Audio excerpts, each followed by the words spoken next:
So what do they call you? Daniel, for the most part. Most people call me Daniel. Some people call me Dan. Some people call me Danny. I think it depends on the person, and I don't mind any of those. Daniel, do you have a moniker, an alias, a nickname by chance, something other than Dan? Nothing has ever stuck over the years, not one thing, and I'm not even going to tell you all the ones that have been attempted, but nothing has ever stuck. So Daniel it is. Daniel, I must ask, what are you incarcerated for, sir, and how long is your sentence? I am incarcerated for 4 counts of first-degree murder. I have 176 years to life. I have 7 life sentences plus 1 year. And I was convicted of killing my father, my stepmom, my brother, and my sister. Where are you from right here on the streets? I'm from the county of Merced. However, I lived in many other places. I lived in Sacramento for a lot of my life, in Orangeville and Roseville. Growing up, we went from Kingsburg to Stockton to Modesto to L.A. to Bakersfield. I lived in Bakersfield for a while.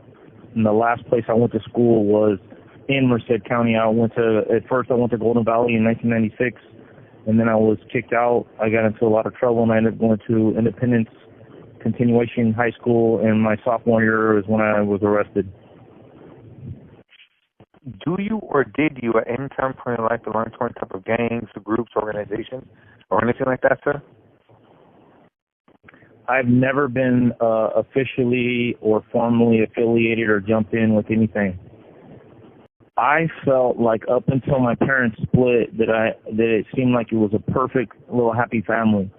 My father, my mother, myself, and my 2 years younger sister. And we were all seemingly happy-go-lucky, amazing little family unit living in Bakersfield, California, when, as my father puts it, the cult got a hold of my mom. So my mom's mom, and I believe a couple of generations back, and most of my mother's side of the family were all involved in what my father always called a cult, and it's now become the topic of a Hulu special called The Secrets of the 2x2 Church. And I guess the FBI investigated them, and they were one of the largest underground religious cult-like things that had been. And so that is what I was always taught was what tore my happy family apart was this cult. That what happened in Bakersfield when I was in kindergarten. And at first, my dad took my sister and I, and according to my mom, kidnapped us for 21 days and 21 nights. And my mother would always cry and say that for 21 days and 21 nights she cried every day, all night long, because she lost her beautiful kids. She didn't know where we were, if we're alive, if we're safe, or what was going on with her, what was going on with us. And so she made it sound and said that it was like the end of her world, which as a mom I can understand that. Once we got back, my dad brought us back. My dad had said he left a note for her saying that you want to talk about divorcing me, you want to talk about leaving me. This is how it would feel to not have your kids, to not have me and the kids in your life. Like you would be alone, and this would be a terrible thing. Like according to him, this was his way of like teaching her a lesson, so to speak. So when we got back, my mom had put the house up for sale. She'd cleaned the house out, took all of our belongings, and according to my dad, sold them, and what she couldn't sell, she gave away. There was a family car that my dad and my sister and I used to work on. We'd sand it down, and we were fixing it up, and my dad always said how she got rid of that. She didn't care about us or the project that we cared about. She just got rid of it because she was angry. And when we came back to that, then my mom took my sister and I away from our dad and said, if you ever want to see the kids again, you have to go to court. So my dad did take my mom to court. However, my mom says he didn't show up at the court date. My dad said he was in the hospital. He couldn't. Whatever happened, my mom ended up with physical custody of my sister and I, and my dad received visitation rights every other week. Yeah, my parents were fighting quite a bit. They were hitting each other, and my mom would go hysterical and just start swinging and hitting my dad. And even like if he was holding us in his arms, she would go kind of ballistic. She had that switch to her, which later on I would learn would get turned towards me. But at this point in time, it was turned towards my father. Then after the divorce or the separation, we moved to another place in Bakersfield into the, I think it was Quail Ridge Apartments, or maybe that was Roseville. No, there was another apartment complex in Bakersfield that my mom took my sister and I to. And inside those apartments, my dad tried to come and pick us up for his visitation, and my mom said, no, you're not over, no way am I going to let my kids go with this evil, horrible man. And so my dad called the sheriffs or the police, whoever they were, law enforcement showed up and told my mom that she had to let us go go visit our father because he had visitation rights. She had sent us to a lady named Lupe's house, and she had a daughter named Wendy, and I vividly remember that because I thought it was so cool. Her name was Wendy. I was a young kid, and I thought, wow, Wendy. Like, I never thought wind was a word, but I never thought of the word Wendy. Like, it was like the strangest thing to me as a child was this girl's name was Wendy. And so the police came over there and told us that we could go with our dad, and we went with our dad, and our dad he just cussed our mom up one side and down the other, and he would tell us that if she really loved us and cared about us, she wouldn't be putting us through this, that she doesn't love us and care about us, because if she did, first of all, she wouldn't have broken up the family, and second of all, she wouldn't have been putting us through what she was putting us through. So these are the type of things that were sinking in, or were starting to become a norm in my life as a child. So from there, then my mom moved us to Sacramento, to Roseville, and so my dad every other weekend would pick my sister and I up, and we'd go to our dad's. And at first, the number one thing I wanted as a young boy was I wanted my family back together. I would literally cry myself to sleep. Instead of wishing for a birthday present or a Christmas present, I just wished for my family to be back together. That's all I wanted. And I would sing this little star, bright starlight, first star, see tonight, wish I get this wish, I wish tonight. And I would wish, like I was told that if I wished on the first star I saw, that I would get that wish. If it was another star, then it wouldn't work. It had to be the very first one I saw, and so I'd always wish for my family to get back together again. And by the time we moved to Roseville, it wasn't happening, and that dissipated, like that hope dissipated, and I gave up in that. And it transitioned from wanting my family to get back together again, it transitioned to wanting to live with my dad. So in 1997, like a year before the crime, I became a ward of the court. I was caught joyriding, I was caught driving under the influence, reckless driving, and I became a ward of the court. I had to do like 2 days in juvenile hall, and I was on house arrest, and I had to go to substance abuse class. And I remember the probation officer telling me that I was like never going to get off. One of the community service things I had to do, the supervisor said he caught me smoking a cigarette.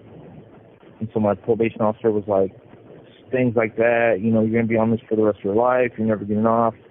And those comments to me, it just sealed my fate. Like so let me catch us up a little bit from Sacramento, moving from Bakersfield to Sacramento in Roseville, and then we moved into Orangeville with my older half sister and her children. And there was, from that point, then we moved to another house, a duplex with just my mom, sister, and myself. And then from there, when I was 14, I was sent to my dad's. From 14 to 16, things went from bad to worse.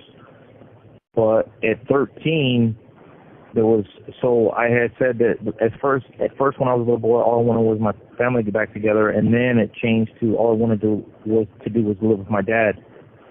So when I go home from the weekend from being with my dad, I would be crying because I missed my dad and I didn't want to go home to my mom. And so my mom would come in and be like, "Why are you crying?" I'd be like, "I miss my dad." And she'd be like, "Oh, you miss your dad? Well, I'll give you something to cry about if you don't stop your crying." And then she would just proceed to just beat the shit out of me until I was unconscious or she was out of breath. And today I realized that she did that because she hated my dad. She was angry at him. It wasn't my fault. I was just a kid. I was just a boy who missed his dad. No big deal. But she was angry at him and hated him, and she took that out on me. But what I learned from that was to suppress my emotions. to not tell somebody what's going on with me, to not allow sadness or tears to come out, to not do that because I would be punished, something severe and traumatic and bad would happen. So from that point on, I didn't tell people what was going on with me. I didn't talk about stuff. I didn't cry. Because I knew I would get beat, something bad was going to happen. I couldn't do it. When I was in junior high in Sacramento, I went to Pasteur. We're living off of Walnut in Orangeville, and I would get into lots of trouble at school. And my dad would always come to the school and blame my mom and bail me out. So that was bad because I never got a taste of like discipline and doing the right thing and consequences. But on the one hand, he was correct about how my mom treated me like shit and would beat the shit out of me. This call and your telephone number will be monitored and recorded. So school became a social outlet for me and not an app. You have 60 seconds remaining. It wasn't something that I went to learn. It wasn't something that I went to do what the teachers wanted me to do. I just went there to talk to other kids because living with my mom, remember, this was under cult conditions. No TV, no radio, no phones, no talking to outsiders. People of the world are evil. They're all going to hell. The only people that aren't going to hell are the people that my mom associates with. So that's what I was living with at my mom's up until I was about 13 years old. Growing up at my mom's, it was under cult conditions. When I went to her meetings, you had to be quiet. And as a boy, if I was not quiet, then I was getting pinched. My hair was getting yanked. I was getting dragged off into the room. And one of the things my mom would do is she would pull my pants down and pull my underwear down, and she would leave a lot of bruises on me. And my dad would take pictures of those bruises and show people. And it was so humiliating and disgusting and repulsive that he would go around with these Polaroids saying, Danny's mom beats him. And that was worse than what my mom was doing. It was such a shameful, utterly humiliating, devastating. I hated it when he did that. And he did it to all kinds of people. He would take us to attorneys after attorney after attorney, telling us what was going on, asking for help, trying to get a change in custody. He was trying to get custody of Glenda and I since he lost custody when we were in kindergarten, all the way up until when I was 13. So when I was 13, this final court battle was supposed to come. Like every single summer, every year, it was, this year I'm going to get you kids. This year we went to talk to this attorney or that attorney, and it was going to happen, etc. So the big court date came where the custody hearing was going to be conducted. And my mom told my sister and I that if we told the mediator that we didn't like living with her, or that she was abusive, or that anything like that, they were going to take and put us in foster care with horrible, terrible, evil people that were going to do bad things to us. So in essence, our mom scared the shit out of us, so we didn't say anything to the mediators about how we didn't want to live with our mom. We wanted to live with our dad.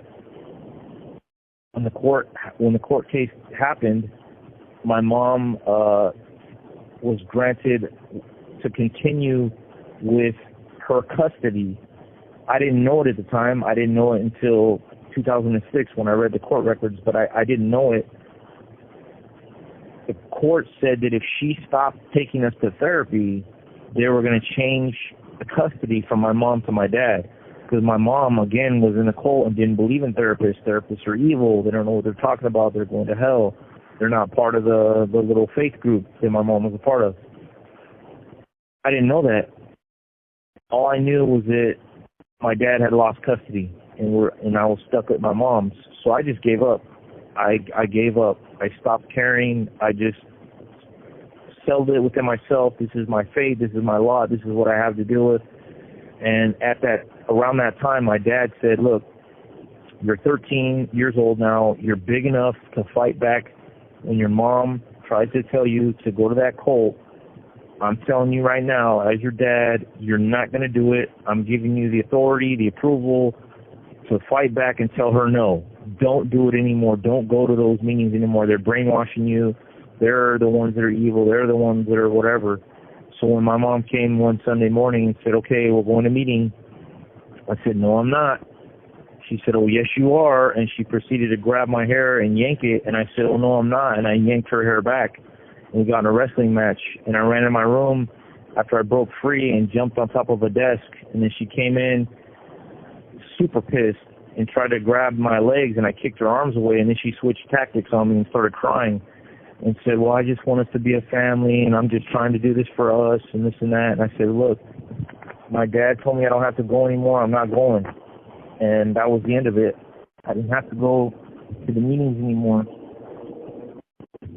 So I stopped going to those. I was getting in trouble at school because I stopped caring. So one morning, my mom says, well, one evening, my mom says, tomorrow you're going to go spend this like 5-day suspension with your dad because I'd gotten suspended again from school. She said, I can't find anybody else to watch you. So I'm going to send you to your dad's for the 5-day suspension. So I was like, all right. So in the morning, I thought my dad was going to pick me up for this suspension. But instead, in that morning, she said, pack your stuff, you're going to live with him. And I wasn't sure I'd heard her correctly because my entire life, over my dead body, will I ever let you go live with that evil man? All his kids are horrible. He's horrible. The whole ball of wax. So when she said that, it was a shock, and it was like an emotional, numbing blow. So I grabbed a few things in haste, thinking that she was going to change her mind or this was some type of trick. She used to pull a lot of tricks on my sister and I. I'd ask her if we could go somewhere or do something like with my older sister and her kids. Can we go to the park with them or can we go over to their house? And she would be like, well, the house is dirty. It doesn't look like it's very clean. So we'd clean the house real quick. And like, can we go now? And she goes, I never said you could go if you clean the house. Like she would pull like dirty tricks like that all the time. So you never knew what was what. So my dad pulls up, I jump in the car, and This call and your telephone number will be monitored and recorded. we start to go towards the school to pick up my records. And as we're driving there, I felt, because I had wanted to live with him all my life since I quit wanting my family to be back together, then my desire was to live with him. And as we drove towards the school to pick up my records, I was conflicted and sad, and in a million years I would have never told him because he fought so hard to get me, was that I didn't even want to go with him anymore. I didn't even really care anymore. Like I was looking forward to going to high school at Castle Robles, and I think it was Castle Robles in Orangeville. I had made friends, and they had went on to high school, and I would be going to high school the next year, and I was like, man, I had already given up on going down to Merced with my dad, but I couldn't tell him that. So we go to the school, we pick up my records, and then we go down to Merced, and within the first 2 weeks of the end of my junior high year, the school told my dad, just keep him home. Like, we're going to fail him. I think it was the 8th grade. We're going to fail him, but we're going to pass him on to high school anyways. He's going to still go to 9th grade to high school at Golden Valley, but we're failing him. It was Weaver, I think, Weaver Junior High. We're going to fail him because I've gotten into so much trouble. I didn't have any homework done. I didn't really care. I just went to school to socialize, and it was a culture shock too, going from the suburbs to where I went to school at. So that's how I ended up going from my mom's to my dad's. And then for my dad's, I was 14 to 16. Those were the 2 years where everything went from bad to worse. I started getting the first week of high school, I ditched class, and my dad called the cops because I didn't get on the bus. I chose to skip school and go hang out with these guys and get high for the first time smoking weed. And that was the very first week of high school. And the rest of that year was just nothing but getting drunk, getting high, getting arrested, getting into trouble. I didn't really care anymore.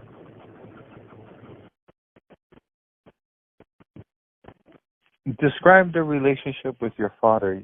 You said you stated yourself that you had been looking for this moment for years, and now it's here. Is it everything that you expected? Is it completely different? And when did things really start to go south? So that's a great question. Thank you. And to answer that, there's a few other factors that I'd like to share. Is one of them is that I was living at my dad's. So at my mom's, I went from this isolated environment in a city, in a town, around other houses and people with neighbors. I went from being isolated in my room and not allowed to go outside and play with the neighbor kids, not allowed to have a TV or phone or radio, not to use the phone. Back then, they didn't have cell phones. You had just one phone that you dialed from the landline. I wasn't allowed to do that. I wasn't allowed to call girls. I wasn't allowed to do all those things at my mom's. But I had started to sneak out now and then, and I had started to make friends. And then when I went to my dad's, he lived on 50 acres of walnuts. So I went from one form of isolation to another form of isolation. My dad couldn't care less what I did. I could go anywhere and do anything. He couldn't care less. But I was out in the middle of nowhere. There wasn't anyone around really. I had a TV in my room. I went from not having a TV in the whole house to having one in my room. I went from not being allowed to listen to music unless I snuck some CDs or tapes to I had a radio and could play what I wanted. My dad didn't care. So in the house of my dad's, which was actually my stepmom's house that we were living at, was my stepmom, my dad, and my older brother. My older brother, when I was 16, he was 44, and he still lived at home. My dad described him as a deadbeat. He was an alcoholic, and he did not,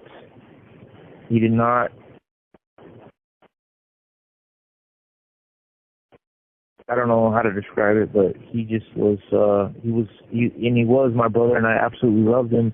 And there was a point in time where I can pinpoint where my relationship with him soured, same as my... This call and your telephone number will be monitored and recorded. Same as my dad and my stepmom. So as to your question, when I first went to the ranch down there, I had become an obnoxious teenager, and my dad had gotten older and uninterested in going fishing with me or spending time with me or doing things. He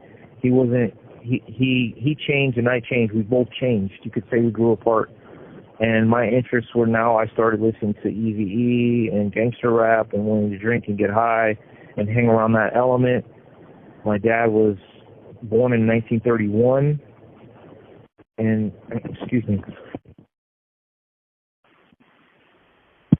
my dad was born in 1931 and extremely conservative. When he grew up, he said the Mexicans and blacks stayed on their side of town and they weren't allowed on his side, and it was very different era and time that he grew up in. Very racist. He talked about stories of him and his friends beating up. It was very different time, very different era. And here I am, a teenager, his son, listening to gangster rap and wearing size 50 Janko pants and dressing like a hoodlum. So you can imagine how that built a lot of animosity and anger and furthered the gulf and the distance between him and I.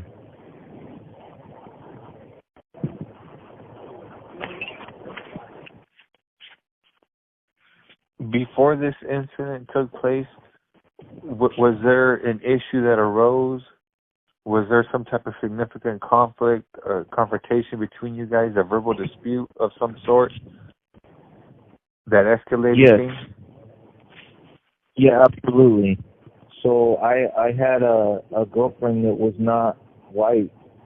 She was black and white, and my dad basically told me that I was a no good inward lover. I was a disgrace.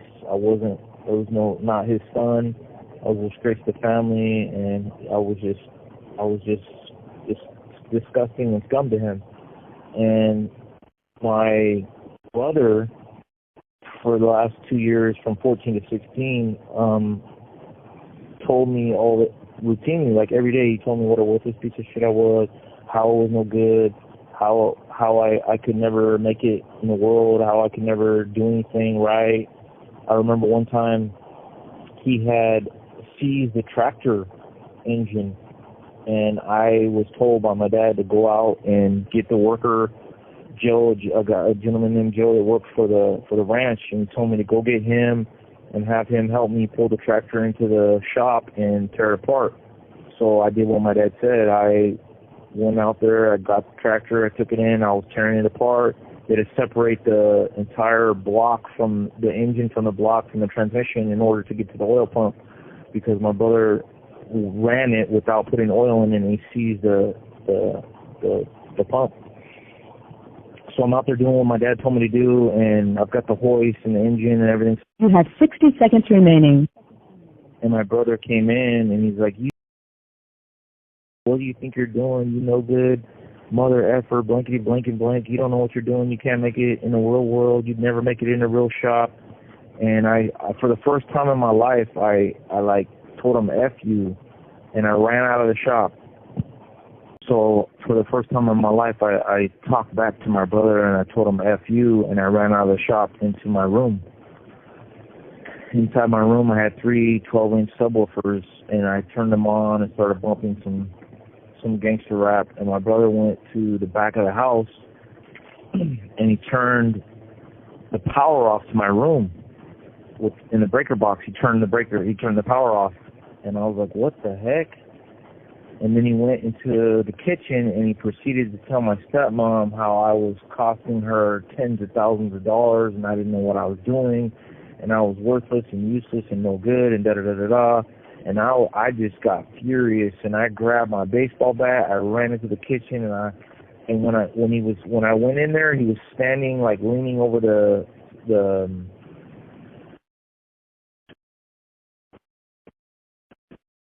dishwasher, and I hit him. I hit him over the back one time, and he collapsed on the floor, and he started like saying he was going to kill me and this and that. And so I went to go after him again, and my stepmom started screaming and told me to get back, and I went outside, and I just started hitting the walnut tree, just hitting it with the bat and yelling at the top of my lungs. And Joe came out, the worker, and he was like, Vato, what's wrong? What's going on? And I said, hey, I just hit my brother, man. Go check on him, make sure he's all right. And so he went inside, and I went and jumped in the truck and drove all the way out to the gate and waited for my dad. When my dad got home, I said, I hit my brother with the bat, and he was smoking a cigarette, and he nodded his head. He said, good job. Maybe he'll leave you alone now and stop talking shit. He said, but next time use a 2x4 or something wood, because a metal bat might hurt him permanently. I said, all right.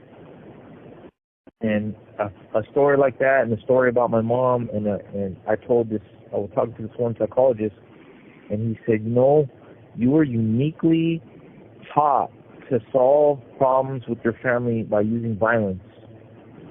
And I thought that was a very interesting point that he made, because those things, it doesn't justify at all what transpired, but it helps illuminate how I thought I could solve my problems with violence when I was 16.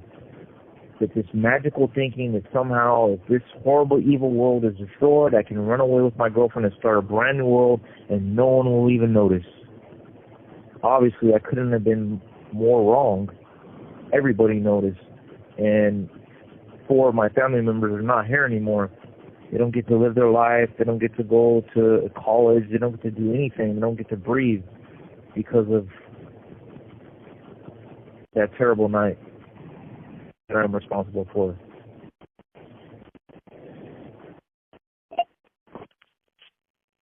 Was this in fact premeditated, Daniel?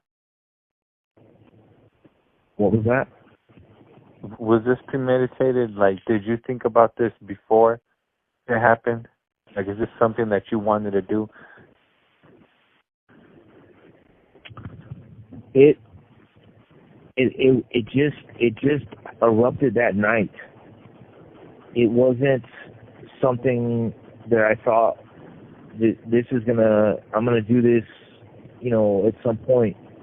That night, the perfect storm arose with different things, and I was just furious. I was enraged. I was angry. I was upset. I was drunk. I was high, and I wanted to escape. This call and your telephone number will be monitored and recorded. Wanted to escape that what I perceived was absolute hell, and I wanted love. I wanted my girlfriend. I wanted to get to her, to be safe. She represented tenderness and warmth and care and concern and safety, and where I was living was evil, horrible, harsh, hell, disruptive, hurtful, painful, agonizing. And I believed at the time that if I destroy this evil, horrible place where I'm at, I can run away with her and nobody will know. No one will even notice. It will just magically be okay and we'll start a fresh life. And so we drove all the way to her aunt's in Phoenix, Arizona. She told me her aunt would take us in and we could live there. And she came up with this story that my family had been killed in a car accident and I had nowhere to go and no one to turn to. And that's what she told her aunt when we showed up at her unannounced at her aunt's doorstep. So we could please live with her now and be there.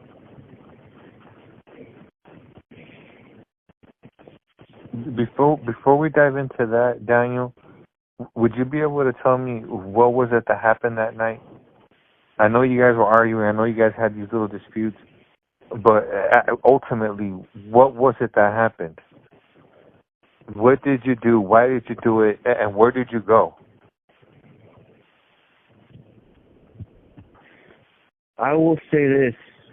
God Almighty forgive me, I killed 4 of my family members, my dad, stepmom, brother, and sister that night. And I ran away from the house to my girlfriend's at the time in Merced, her place. Picked her up, came back to the house, got belongings, food, Tupac tapes, and then we ran away to her aunt's in Phoenix, Arizona.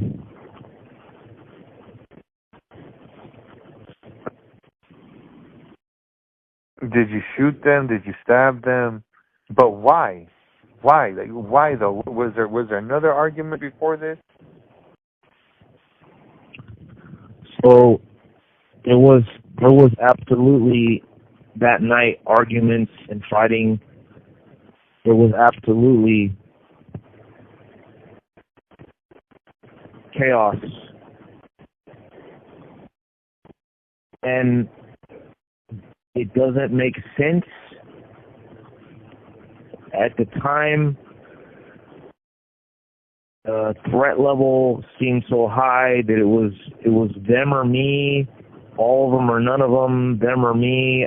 It was just the last straw. Like, this is it. I couldn't take it no more. What I perceived to be just this horrible environment where my stepmom is saying that all the problems in the house are because of me and she wished she'd put me up for adoption.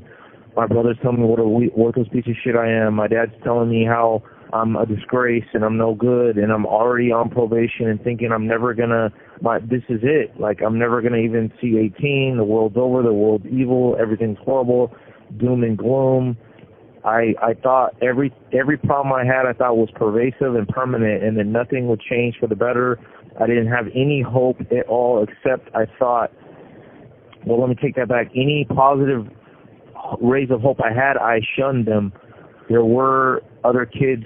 There was a girl in Atwater I used to talk to that night. Jessica Nahar called me, and that was a divine intervention that God put her on her heart to call me that night. And had I stayed on the phone with her, this wouldn't have happened, but I didn't. I was too upset and too preoccupied with arguing and fighting and all the elements that made that catastrophic, terrible, tragic nightmare that I created that night happen. So there's no simple answer to that, Tony.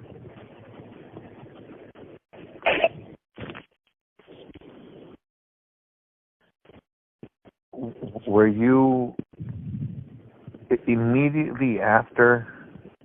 Was there some type of regret? Did you honestly feel satisfied, content with what you had did? I was shaking, and I felt like I was gonna die if I didn't get to my girlfriend. That I was just shaking, and I had to get to her. That's the only thought I had, and I floored it, and I was flying down the road trying to get to her as quick as I could, and I just ran out of the house, and I just got to her, and once I got to her, then it was just like, what next? And it was like, okay, we'll go back to the house and get the belongings, and then we'll go to her aunt's in Phoenix, Arizona.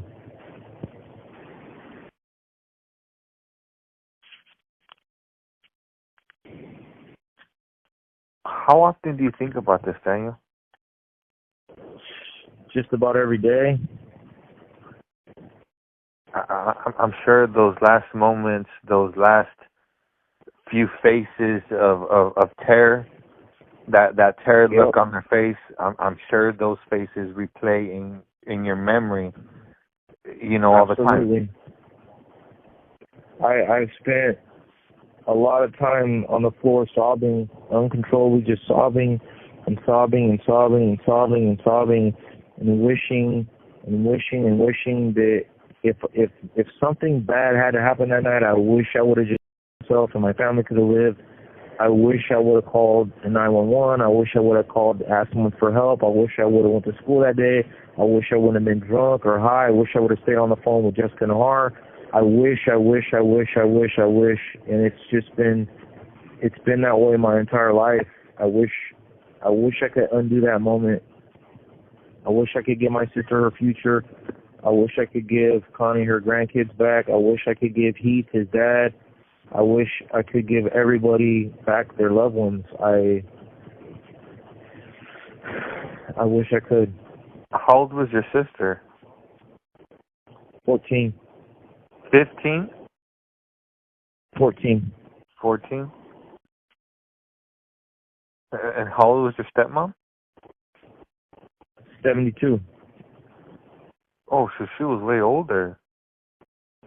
Yeah, my stepmom was 72, my dad was 67, my brother was 44, and my sister was 14. And that was a big factor with my stepmom and my dad being so much older than me and me being a teenager. The generational gaps, well, there was multiple, not just me being an obnoxious teenager, but there was a huge gap between me and my stepmom and my dad.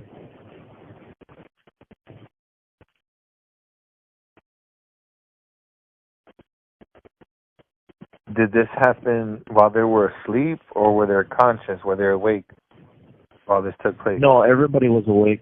Everyone was awake. It was during the evening.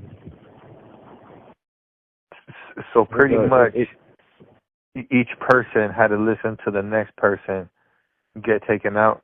No, my 3 12-inch subwoofers were blasting so loud that the first situation that occurred over an argument was no one heard that, and then the next one, that was a knife, the next was a gun, that that was me. I shot my brother, and he didn't hear it coming, no one saw that coming, no one heard that, and then my dad heard the shot and turned and came out of the kitchen towards me, and God forgive me, I shot my dad, and then I shot at my stepmom.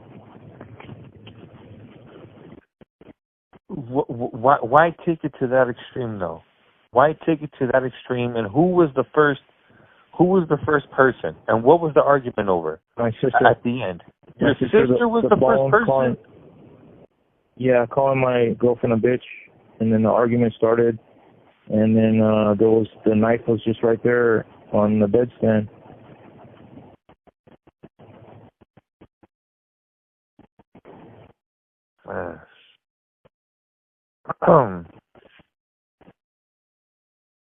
And you say you went. Okay, so now you get. Where do you proceed to go immediately after this takes place? And do you contact your girlfriend, and does she know? Do you inform her of what you had just did? Well, I mean, she knew before, and then afterwards I called. This call and your telephone number will be monitored and recorded. And then I went straight to her.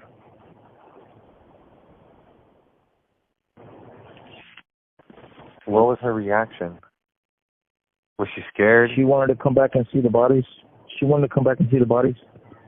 What?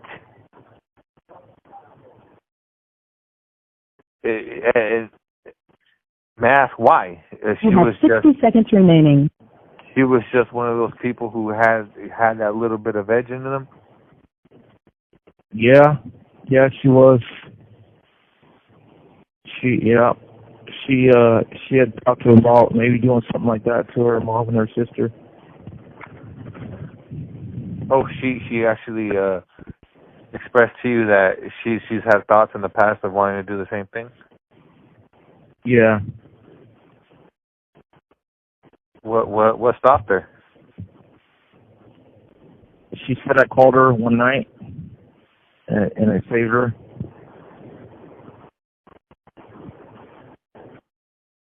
Can you call back? So you with your girlfriend and you let her know what was her reaction? Was it a reaction of joy? Was she happy? Can you tell that maybe she was impressed? I think she was satisfied. Well, I think she was satisfied because she didn't like my family. She knew that they were the way they treated me, and I think that it gave her some satisfaction that they were gone. At that point in time, did you have the same satisfaction? I think I felt relief immediately afterwards, like it was over with and I can get the hell out of there and I wasn't trapped there anymore. But as the reality of it set in and the permanence of it set in, it was just absolutely devastating to think about what I did.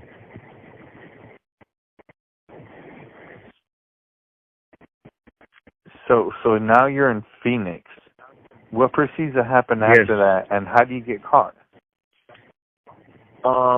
Well, she wanted to call her dad to tell her that we're in Phoenix, and I said, if you call your dad, they're going to know where we're at. And she said, yeah, but I don't want him to worry.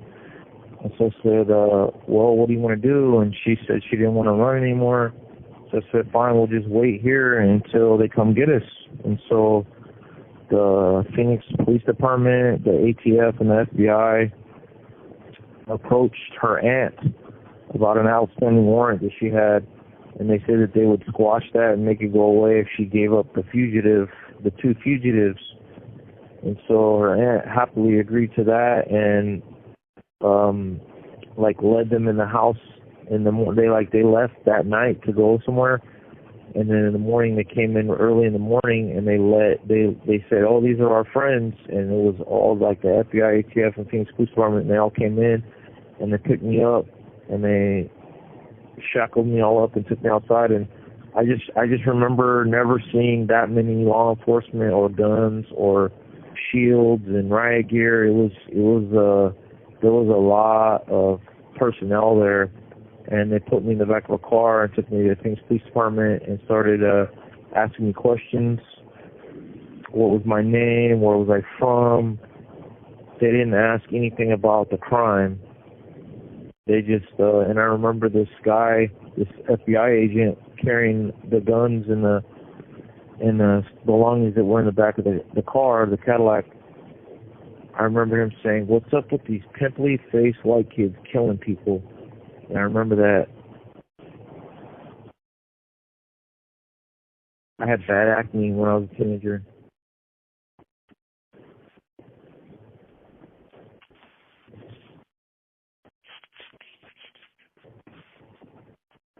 So now you're in the county jail.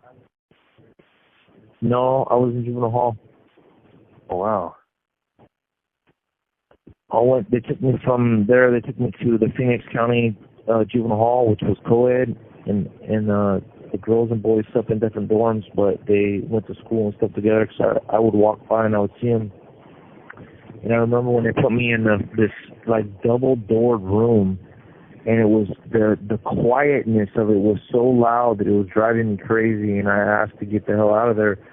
And the guy came and was like, "What are you gonna plead?" I said, "Not guilty." He goes, "All right, I'm gonna let you out." And so he let me out there with the rest of the kids, and we slept in the day room on the floor on these mats, and then we rolled them up in the morning, and I was there for like a week before they extradited me back to Merced. And what did you end up getting sentenced to? 176 years to life. and my girlfriend was released because the only statement I made to the police was that she didn't know anything about it. That's the only statement I made. I never said anything about anything else except that statement. Were there any other people there during this incident No. that might have survived, that might have witnessed this, or might have heard? No, absolutely not. Nope. Nothing, no one, absolutely nothing. Absolutely nobody. Did you have to listen to any impact statements? Yes, I've had to. I've listened to those, and those are welcome. Obviously, I'm responsible for a lot of hurt, a lot of pain, a lot of harm, a lot of devastation.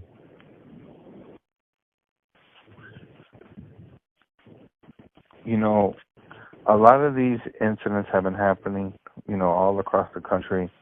And some people might call them monsters. Some people might call them psychopaths. In your own mind, are you any of those things? A monster? Do you consider yourself to be a monster? No, I committed a monstrous act when I was a child, but I'm definitely not a monster. If an adult would have came into my life and loved me and hugged me and talked to me, I could have become a doctor, a lawyer. I could have went into law enforcement. I could have went into the military. I had a lot of potential. I didn't have someone to help develop that. I didn't have that adult, and I didn't have any outlets. I was stuck in my room by myself with alcohol, weed, negative peers, negative influences, and guns right there at my disposal. I truly believe that if I would have had some mental health counseling, if I would have had some type of intervening factor, even if I would have listened, talked to Jessica that night on the phone, that would have changed everything. I know that there are kids and teenagers out there that feel alone and abandoned and abused and neglected, and that the only thing they can do is something dramatic to escape it. And that's not always understood by people. But when you feel that closed in on, when you feel that cornered, when you feel that messed over, that it's like you have to do something drastic in order to overcome that and to escape that. It's like I think they call it survival homicide. When you've been abused and hurt and neglected, real and imagined abuse and neglect, and when you've been pushed and shut out and made fun of and bullied and ridiculed to the point where you're like, you know what, I just can't take this anymore.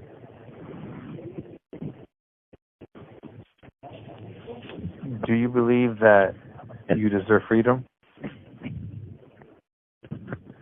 Wow. This call and your telephone number will be monitored and recorded.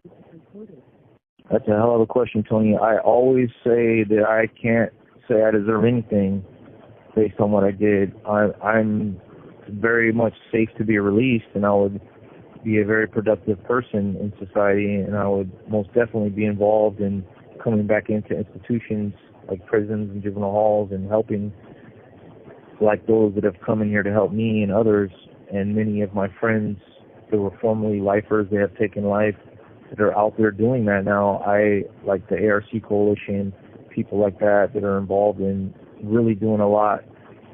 That's what I would be doing, but I don't feel comfortable saying that I deserve anything. I took 4 lives that I had no right to take, and it was my own family members' lives. I believe that I've absolutely changed and transformed into a safe, sober, decent adult, but I don't feel comfortable saying I deserve that.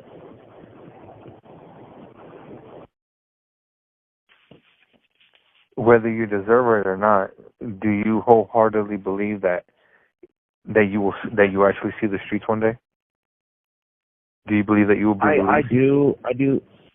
Yeah, I do. I had one parole hearing.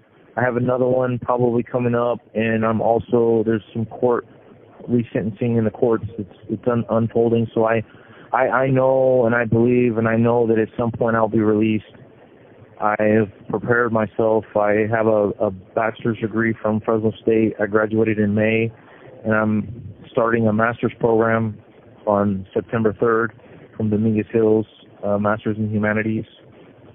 So and I'm certified in welding. I'm certified in fiber optic cabling installation, and I founded a self-help group. I have a lot of experience with event organizing, and I'm capable of holding jobs and doing things, so I'm not concerned about my success upon release.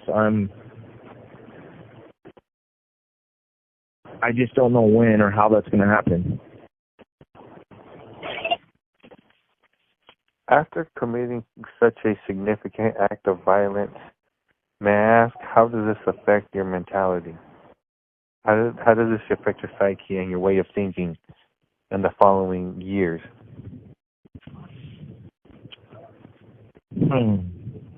I would say I was pretty significantly traumatized by what I did. It was horrible. It took a lot of therapy, a lot of crying, a lot of journaling, a lot of talking, a lot of prayer and meditation to heal. I think that's the most important thing that I've done, is to heal from my childhood, heal from my crime, and heal from, as best I can, the things that have happened in my prison experience. This call and your telephone number will be monitored and recorded. And I think that healing is the number one thing, that when you have teenagers that are unhealed like I was, then that's what makes someone dangerous, is the possibility of them doing something harmful to themselves or others, because of that hurt, that pain propels them into violence, into substance abuse, into negative peer associations, into those delinquent subgroups. All come from trauma and from pain, from unhealed wounds.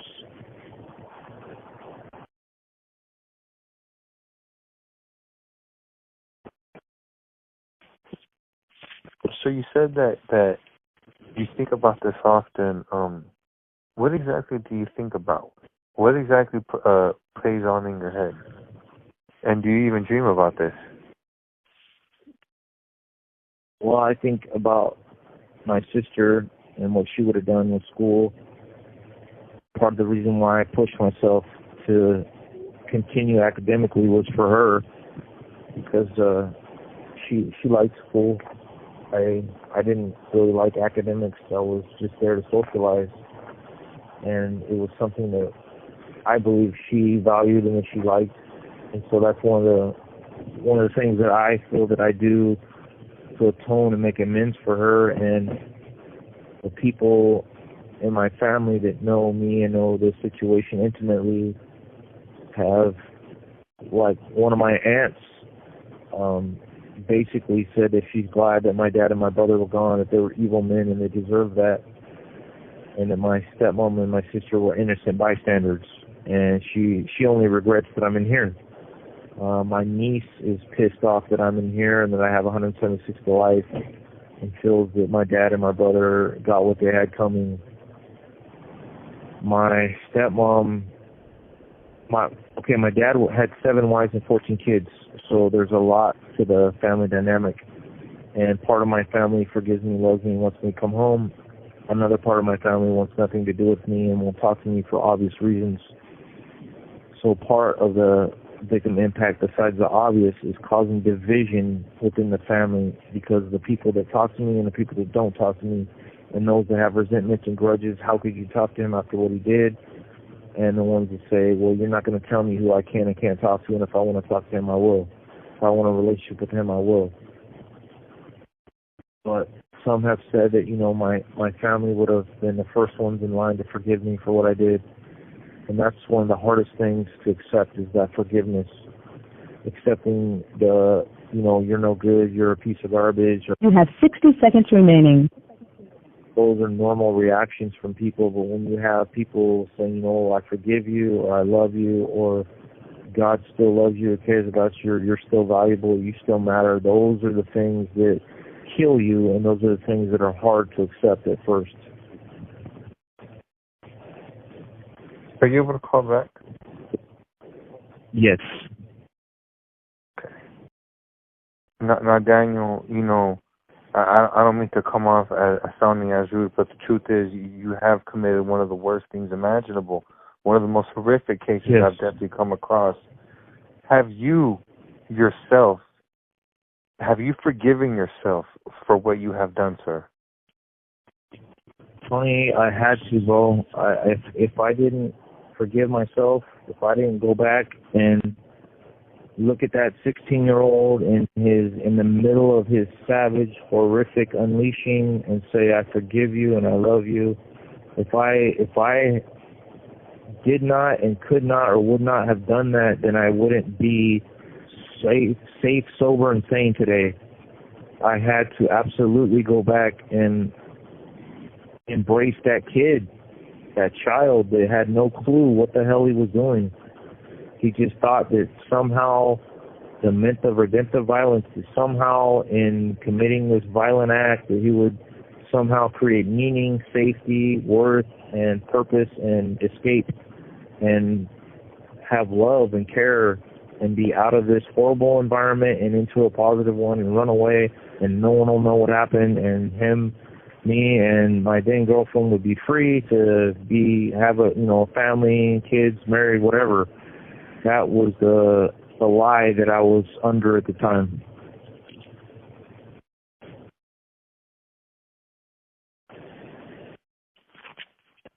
What would you describe your mental state to be?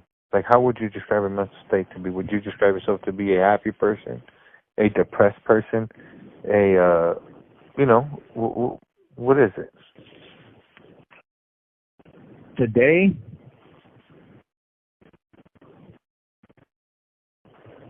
Tony? Yes, sir. Today, I'm able to, having spent 20 years working through everything, today I'm able to be a content, for the most part, happy-go-lucky person. I had to let go of everything, my entire past, and put it into the giant hands of my higher power and surrender to win. Accept the love, the peace, the healing that comes when that old heart of stone gets torn out and a new heart of compassion and love and mercy and grace come in. I had to go through that transformation and go through that process in order today to be a peaceful, thoughtful, empathetic, creative, funny person that if you met me, you would never in a million years think that I would have. This call and your telephone number will be monitored and recorded. You would never ever think that I would have done or be capable of having done what I did when I was a 16-year-old teenager. When you meet me today, you would never think that. I've had a lot of people that they just wouldn't believe me. They're like, yeah, right. Like you there's no way. And that's the transformation from many people pouring into my life and my higher power helping me heal.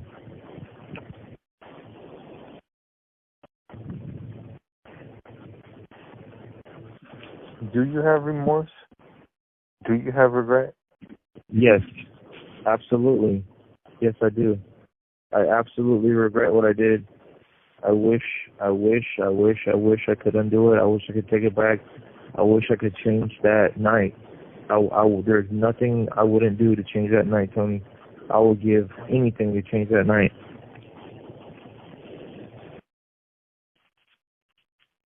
If you were in front of a board or if you were in front of somebody, they would be asking you, what's to stop you from committing another act of violence? What's to stop you from snapping again?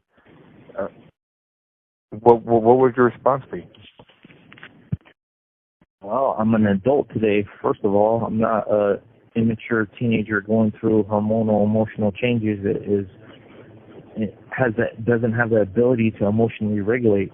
I have emotional intelligence today. I know what I'm feeling when I'm feeling it. I know I have coping skills. I have the ability to think through the situation, consequential thinking. I am just, I'm somebody that has the ability to not react. I'm not if I was in the same situation I was when I was 16, I would not do that again. I'm an adult. I know the consequences. I know the options I have. There's no way that I would ever snap like that in a million years. It's just not possible.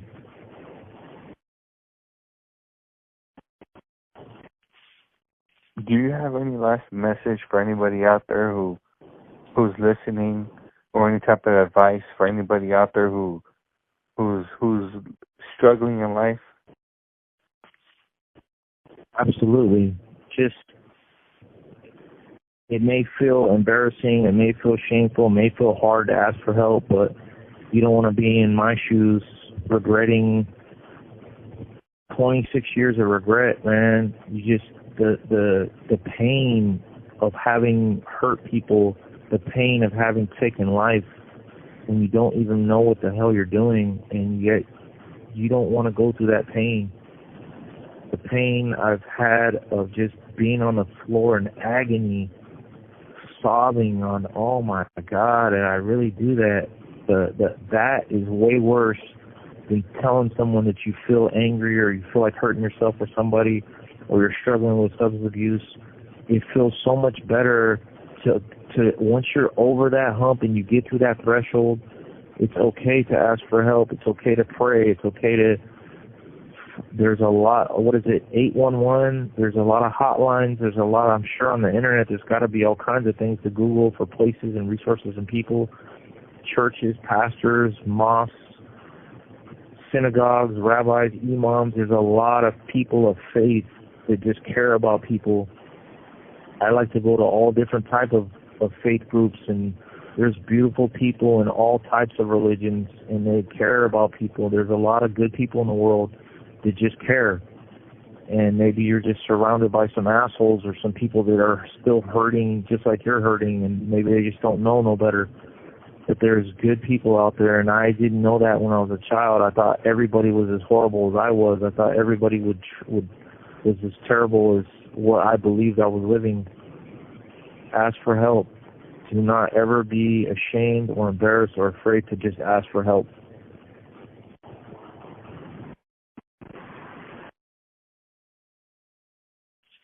I want to go ahead and say thank you, Daniel. Thank you for allowing me to be able to ask you these questions. That was a very deep interview, and man, you have been through a lot. And I wish you a lot of luck and success, man.